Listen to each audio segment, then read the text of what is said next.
নামাজের আগে উযু করতে হয়। উযুর ফরজ চারটি আমরা সকলেই জানি। নাম্বার 1 মুখমণ্ডল ধৌত করা, নাম্বার 2 দুই হাতের কুলি সহ ধৌত করা, নাম্বার 3 চার ভাগের এক ভাগ মাথা মাসা করা, আর নাম্বার 4 দুই পায়ে তার পুরো কোট পর্যন্ত ধৌত করা সুন্দর করে। এই যে চার ফরজ আমরা সকলেই জানি।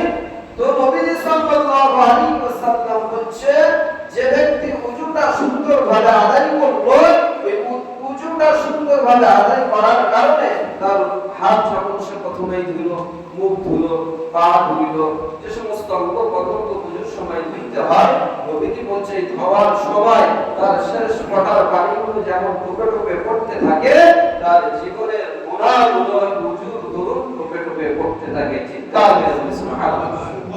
আম্মা জানা আয়েশাকে বলছে, নবী সাল্লাল্লাহু আলাইহি ওয়াসাল্লাম বলছে, কিয়ামতের ময়দানে সবথেকে বেশি আমার উম্মত জান্নাতে যাবে। কিয়ামতের ময়দানে সবথেকে আমার উম্মত বেশি হবে।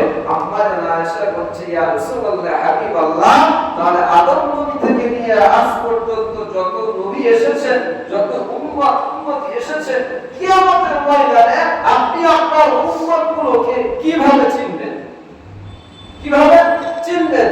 নবী সাল্লাল্লাহু আলাইহি ওয়াসাল্লাম বলছে, আমার উম্মতগুলো যখন ওযু বানায়, তাদের অঙ্গ প্রত্যঙ্গগুলো ধৌত করে, এই অঙ্গ প্রত্যঙ্গগুলো, এই হাত, এই কপাল, এই চেহারা, এই পা কিয়ামতের ময়দানে পূর্ণিমার চাঁদের মতো আলোয় আলোকিত হয়ে যাবে। বলি সুবহানাল্লাহ।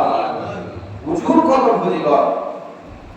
কিয়ামতের ময়দানে আলোয় আলোকিত হয়ে যাবে। নবীজি মেসেজ দিচ্ছে, হে আমার বিবি, একদম কালো ঘোড়া, একদম কালো ঘোড়ার পাল, ওই ঘোড়ার মধ্য থেকে যদি কোনো ঘোড়ার মাথায় সাদা থাকে, ওই ঘোড়াটা চেনা সহজ না কঠিন?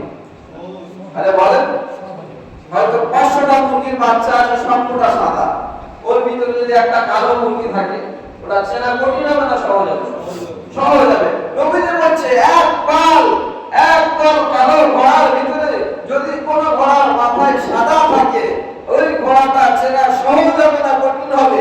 আম্মা জানা আয়েশা হাসে আর বলে, ইয়া রাসূলুল্লাহ, ওই ঘোড়াটা চেনা সবথেকে সহজ হয়ে যাবে। বলে সুবহানাল্লাহ। নবীজি বলছে, কাল কিয়ামতের ময়দানে যারা নামাজ পড়লো, কপালটা কালো হয়ে গেল, ওযু করলো, কপাল ধুলো, মুখ ধৌত করলো, হাত পা ধৌত করলো, এই সমস্ত অঙ্গ প্রত্যঙ্গ ওই কালো ঘোড়ার মাথা যেমন সাদা, যেমন বোঝা সম্ভব, তাড়াতাড়ি চিনে ফেলা সম্ভব, কিয়ামতের ময়দানে এই উযু করে পড়নেওয়ালা নামাজীগুলোর চেহারা, তাদের মুখ, তাদের হাত, এগুলো ওই রকম নূরের আলোয় আলোকিত হয়ে যাবে। আর আমি নবীজি সহজে তাদেরকে চিনে ফেলবো। শুধু তাই নয়, তাদেরকে হাউজে কাউসারের পানি পান করাবো। তাদেরকে যতক্ষণ পর্যন্ত